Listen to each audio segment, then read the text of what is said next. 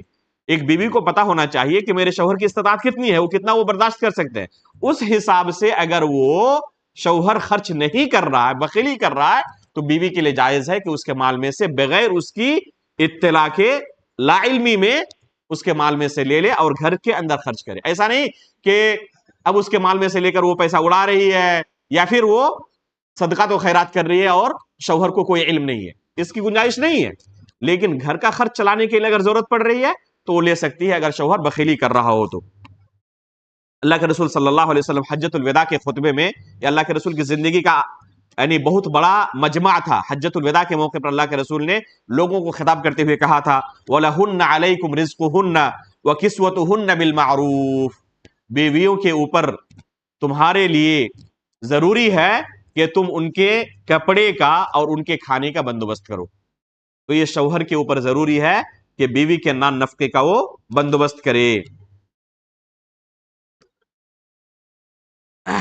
تیسرا حق یہ ہے کہ بیوی کو دین کی تعلیم دے اور اللہ کی اطاعت کرنے میں اس کی مدد کرے۔ اللہ رب العالمین کا ارشاد ہے یا ایھا الذین آمنوا قوا انفسکم واہلیکم نارا۔ بہت سارے لوگ سوچتے ہیں کہ یہ کوئی حق نہیں ہے، یہ بہت بڑا حق ہے، اللہ رب العالمین نے اس کا حکم دیا ہے۔ صرف یہ نہیں کہا کہ اپنے آپ کو بچاؤ جہنم سے، بلکہ کیا کہا، قوا انفسکم واہلیکم نارا، اپنے آپ کو اور اپنے اہل و عیال کو بھی جہنم سے بچاؤ۔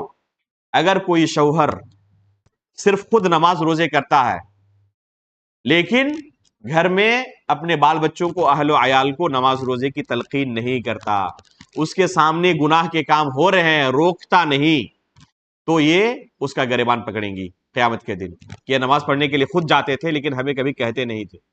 تو اس کے اوپر ضروری ہے کہ بیوی کا یہ حق ادا کرے اور نیکی کے کاموں میں اس کا بہترین ساتھی بنے۔ اللہ کے رسول صلی اللہ علیہ وسلم کے بارے میں حدیث میں آتا ہے، اما عائشہ رضی اللہ تعالیٰ عنہ فرماتی ہیں کہ جب آخری عشرہ رمضان کا داخل ہوتا تو اللہ کے رسول بہت زیادہ عبادت میں مشغول ہو جاتے۔ حدیث کے اندر لفظ آتا ہے اذا دخل العشر شد مئزرہ واحیا لیلہ وایقظ اہلہ، لنگوٹی کس لیتے، راتوں کو جاگتے، بیدار رہتے، عبادت میں مشغول رہتے اور ساتھ میں اپنے اہل و عیال کو بھی جگاتے، خود نہیں صرف کرتے بلکہ اپنے اہل و عیال کو بھی اس نیکی کام کی طرف ابھارتے، رغبت دیتے اور ان کی مدد کرتے۔ بعض شوہر ایسے ہوتے ہیں کہ خود اپنے عبادت کے لیے تو بہت زیادہ ان کو فکر ہوتی ہے، بیوی کو اتنا وقت ہی نہیں دیتے گھر کے اندر کہ وہ بھی عبادت کر لے کچھ، ہمیشہ ایسے کاموں میں مشغول رکھتی ہے کہ وہ بیچاری وہ صرف گھریلو کاموں میں مشغول رہ جاتی ہے، خصوصاً رمضان کے موقع پر ہر طرح کے ڈشیں وہ تیار کریں اور گھر کے اندر کچن کو ہی وہ سنبھالے رہے، نہ قرآن کی تلاوت کے لیے اس کے پاس، بندی کے پاس وقت ہے بیچاری کے پاس، اور نہ قیام اللیل کے لیے اس کے پاس وقت ہے۔ تو یہ بیوی کا حق ہے کہ وہ شوہر کیا کرے، نیکی کے کاموں میں، نیک کاموں میں اس کی مدد کرے۔ چوتھا حق یہ ہے کہ حق زوجیت کو ادا کرے۔ جس طرح ہم نے ابھی بیوی کے معاملے میں ذکر کیا، اسی طرح شوہر کے معاملے میں بھی ہے۔ یہ حق جو ہے یہ مشترک حق ہے۔ جس طرح ایک شوہر کو جنسی ضرورت ہے، اسی طرح ایک بیوی کی بھی یہ جسمانی ضرورت ہے کہ اس کی اس خواہش کو ایک شوہر شرعی طریقے سے پورا کرے اور بغیر کسی شرعی سبب کے اس کے بستر کو الگ نہ کرے، بغیر کسی شرعی سبب کے۔ ہاں اگر کوئی شرعی سبب پایا جائے تو پھر اس کے بستر کو الگ کر سکتا ہے، اس کے بستر سے دوری اختیار کر سکتا ہے، لیکن اگر کوئی شرعی سبب نہ ہو، گرچہ وہ عبادت کے اندر ہی گزارے اپنے اوقات کو اور بیوی کا حق ادا نہ کرے تو گنہگار ہوگا۔ اللہ کے رسول صلی اللہ علیہ وسلم، گزشتہ درس میں ایک حدیث گزری تھی عبداللہ بن عمرو بن عاص رضی اللہ تعالیٰ عنہ کہ اللہ کے رسول نے کیا فرمایا تھا انہیں، یہ واقعہ گزشتہ درس میں ہم نے بیان کیا تھا۔ عبداللہ بن عمرو بن عاص رضی اللہ تعالیٰ عنہ کیا کرتے تھے، روزانہ روزہ رکھتے اور رات کو قیام اللیل میں گزار دیتے۔ اللہ کے رسول نے پوچھا کیسے قرآن ختم کرتے ہو، تو انہوں نے کیا کہا، کل لیلہ، روزانہ رات کو ایک قرآن ختم کر دیتا ہوں۔ یہ ان کی عبادت کا عالم تھا۔ ان کے والد نے جب دیکھا کہ بیٹا راتوں رات عبادت میں مشغول رہتا ہے تو شادی دے دی، نکاح کرا دی بیٹے کی۔ بعد میں جا کر بہو سے پوچھا کہ کیسے شوہر ہیں، تو کیا جواب دیا اس خاتون نے کہ بہت اچھے شوہر ہیں، انتہائی نیک، پرہیزگار، متقی ہے، لیکن آخر میں ایک شکایت کر دی کہ میرے بستر پر نہیں آتے۔ ان کے والد نے دیکھا کہ جس مقصد کے لیے ہم نے نکاح کرایا تھا وہ مقصد ہی پورا نہیں ہوا۔ اللہ کے رسول کو جا کے شکایت کی تو اللہ کے رسول نے کیا کہا کہ اس طریقے سے عبادت نہیں کرنی ہے، بلکہ ہر ایک کو، تمہاری بیوی کا تمہارے اوپر حق ہے، تمہارے جسم کا، تمہارے اپنے نفس کا تمہارے اوپر حق ہے، تو ان تمام حقوق کو پورا کرو۔ اسی طرح سلمان فارسی اور ابو الدرداء رضی اللہ تعالیٰ عنہ کا قصہ آپ کے سامنے بیان کیا تھا کہ کیسے ابو الدرداء رضی اللہ تعالیٰ عنہ راتوں رات عبادت میں مشغول رہتے، روزانہ روزے میں مشغول رہتے، اس طرح اللہ کی عبادت میں مشغول رہتے اور اپنی بیوی کا حق ادا نہیں کرتے۔ تو سلمان فارسی رضی اللہ تعالیٰ عنہ نے انہیں نصیحت کی کہ تمہاری بیوی کا تمہارے اوپر حق ہے، تمہارے نفس کا تمہارے اوپر حق ہے، تمہارے پڑوسیوں کا اور بہت سارے لوگوں کا تمہارے اوپر حق ہے، فَآتِ كُلَّ ذِي حَقٍ حَقَّهُ، اس لیے ہر ایک کا حق تم ادا کرو۔ تو یہ بیوی کا حق ہے، جسمانی اور جنسی حق ہے، بہت بڑا یہ حق ہے۔ اگر کوئی شوہر بھی یہ حق پورا نہیں کرتا تو یہ حق تلفی کر رہا ہے اور اس کے متعلق اسے قیامت کے دن سوال کیا جائے گا اگر اس حق کو پورا نہیں کر رہا ہے۔ اس کے بعد پانچواں حق یہ ہے کہ اس کے ساتھ نرمی کا برتاؤ کرے اور اس کے زبان کی تلخی پر صبر کرے۔ جیسے کہ ابھی بیوی کے حقوق کے تعلق سے اس چیز کا بیان آیا ہے کہ وہ اسی طبیعت کی ہوتی ہے، اس لیے شوہر کو چاہیے کہ اس پر صبر کرے۔ چھٹا حق یہ ہے کہ اس کی غلطیاں ڈھونڈ ڈھونڈ کر نہ نکالے۔ بعض شوہر، اللہ ان کو ہدایت دے، اپنی بیویوں کے پیچھے پڑے رہتے ہیں، بلکہ جاسوسی تک کرتے ہیں۔ یہ جائز نہیں ہے۔ بعض شوہر کیا کرتے ہیں، جاسوسی تک کرتے ہیں، اچانک گھر میں داخل ہوں گے بیوی کی خبر گیری کرنے کے لیے کہ دیکھیں وہ غیر موجودگی میں کیا کرتی ہیں۔ شریعت نے اس کو جائز قرار نہیں دیا ہے۔ بدگمانی پالتے ہیں بہت سارے شوہر اپنی بیوی کے تعلق سے، اور ہمیشہ شک کی مزاج کے ہوتے ہیں، یہاں تک کہ کیریکٹر کے بارے میں بھی شک کرتے ہیں۔ جابر رضی اللہ تعالیٰ عنہ فرماتے ہیں، نہا رسول اللہ صلی اللہ علیہ وسلم ان یطرق الرجل اہلہ لیلا یتخونہم او یلتمس عثراتہم۔ کسی شوہر کے لیے یہ جائز نہیں ہے۔ اللہ کے رسول منع فرماتے تھے، جابر رضی اللہ تعالیٰ فرماتے ہیں کہ اللہ کے رسول منع فرماتے تھے کوئی شوہر رات کو اپنی بیوی کے پاس جائے، باہر سے آ رہا ہے سفر سے واپس اپنے گھر میں، تو رات کو اچانک بیوی کے پاس جانے سے اللہ کے رسول نے منع فرمایا۔ پہلے خبر کر دے کہ میں آ رہا ہوں، پہلے خبر کر دے کہ آج فلاں رات میں پہنچ رہا ہوں۔ اور اسی طرح او یلتمسا اثراتہم، ان کی غلطیوں کے پیچھے پڑے رہنے سے اللہ کے رسول نے منع فرمایا. تو یہ جائز نہیں ہے. بہت سارے شوہر شکی مزاج کے ہوتے ہیں، یہاں تک کہ شک کی بنا پر اپنی بیوی کو طلاق بھی دیتے ہیں یا لعان تک کر ڈالتے ہیں، نعوذ باللہ من ذالک. حالانکہ اگر اللہ کے رسول صلی اللہ علیہ وسلم نے ایک حدیث کے اندر فرمایا کہ کسی شوہر کے لیے اپنی بیوی کے بستر کو الگ کرنا جائز نہیں ہے الا یہ کہ اس کے نفس کے اندر خیانت کرے، عزت و آبرو کی حفاظت نہ کرے. اگر وہ عزت و آبرو کے اندر خیانت کرتی ہے تو پھر اس کا بستر یہ الگ کر سکتا ہے، اور اس طور پر مار سکتا ہے جو ظاہر نہ ہو. وہ بھی نہیں کہ ایک دم جانور کی طرح مارے، بلکہ اس وقت مارنے کی اجازت ہے اگر وہ خیانت کر رہی ہے، عزت و آبرو کی حفاظت نہیں کر رہی ہے. مار سکتا ہے لیکن کتنا؟ جو ظاہر نہ ہو. بہت سارے شوہر اور بہت سارے لوگ اس مسئلے کا علم نہ ہونے کی وجہ سے بعض اوقات بہت افسوسناک صورتحال دیکھنے کو ملتی ہے، اور بہت سارے لوگ لیان تک پر اتر جاتے ہیں. لیان جانتے ہیں نا کس کو کہتے ہیں؟ لیان کہتے ہیں کہ کوئی شوہر اپنی بیوی کو کسی دوسرے اجنبی مرد کے ساتھ زنا کرتے ہوئے دیکھ لے، تو اس موقع پر شوہر کے لیے جائز ہے کہ اور بیوی انکار کرے اور اس کے پاس کوئی گواہی نہ ہو. شریعت نے اس بارے میں کیا حکم دیا ہے؟ اگر کسی کو کوئی زنا کرتے ہوئے دیکھے تو اگر الزام لگا رہا ہے تو اس کے پاس کتنے گواہ ہونے چاہیے؟ 4 گواہ ہونے چاہیے. اگر یہ 4 گواہ پیش نہ کر سکے تو کیا ہوگا؟ خود اس پر کوڑے لگیں گے تہمت لگانے کے لیے. مان لیجیے کہ کسی کے پاس 3 گواہ ہے، بس چوتھا گواہ نہیں مل رہا ہے، صرف 3 گواہ اس کے تیار ہو سکے اور انہوں نے دیکھا اپنی آنکھوں سے زنا کرتے ہوئے. جا کر مقدمہ انہوں نے دائر کیا کہ ہم نے فلاں شخص کو دیکھا زنا کرتے ہوئے. کہاں تمہارے پاس گواہ ہیں؟ 4 گواہ. 3 گواہ پیش کر سکا، چوتھا گواہ نہیں لا سکا. تو انہی لوگوں پر جنہوں نے یہ مقدمہ دائر کیا تھا تہمت کی کیا کہتے ہیں ان کے اوپر حد نافذ کی جائے گی اور ان کو کوڑے لگائے جائیں گے. لیکن اگر کوئی شوہر اپنی بیوی کو دیکھ لے اس طرح سے نہ کرتے ہوئے تو ظاہر سی بات ہے کہ وہ برداشت نہیں کر سکتا، اس کے ساتھ زندگی نہیں گزار سکتا. تو شریعت نے اس معاملے میں، صرف شوہر کے معاملے میں، کس دوسرے معاملے میں نہیں، شوہر کے معاملے میں شریعت نے لعان کی گنجائش رکھی ہے. اور قرآن کے اندر یہ آیت نازل ہوئی ہے، قرآن کے اندر لعان کا پورا مسئلہ بیان ہوا ہے. مختصراً یہ سن لیں کہ کس وقت جائز ہے لعان کرنا. بعض شوہر کیا کرتے ہیں؟ شک کی بنا پر لعان میں داخل ہو جاتے ہیں، یہاں تک کہ بسا اوقات اس کے لیے حرام ہوتا ہے لعان کرنا اور وہ لعان کر ڈالتے ہیں. لعان صرف ایک صورت میں جائز یہ واجب ہے، صرف ایک صورت میں لعان واجب ہو جاتا ہے، اس کے علاوہ کوئی دوسری گنجائش نہیں رہتی شوہر کے پاس. وہ کون سی صورت ہے؟ کہ اگر کسی شوہر نے حالت طہر میں، یعنی بیوی حیض سے پاک ہوئی، مین سے ابھی پاک ہوئی ہے، اور اپنی بیوی کے ساتھ ہم بستری نہیں کیا ہے، اور اس نے اپنی بیوی کو اپنی آنکھوں سے زنا کرتے ہوئے کسی دوسرے مرد کے ساتھ دیکھ لیا اور اس کے ساتھ وہ الگ ہو گیا، اس کے ساتھ ہم بستری نہیں کی، یہاں تک کہ وہ بیوی حاملہ ہو گئی. اب یہ یقین ہے نا کہ یہ حمل اس کا نہیں ہے، یہ بچہ اس کا نہیں ہے، یقینی ہے. اس لیے کہ جب وہ پاک ہوئی ہے، پاک ہونے کے بعد اس نے اس سے ہم بستری نہیں کی، اپنی آنکھوں سے دیکھا اسے زنا کرتے ہوئے، اور یہ بیوی حاملہ بھی ہو گئی، اس کو چھوڑ دیا، اس نے ایک بار بھی ہم بستری نہیں کی ہے. تو اب یہ یقین ہے کہ یہ بچہ اس کا اپنا نہیں ہے. اب اگر یہ خاموش رہے تو اس کی بیوی ہونے کی وجہ سے اس بچے کی نسبت کس کی طرف کی جائے گی؟ اسی شوہر کی طرف کی جائے گی نا.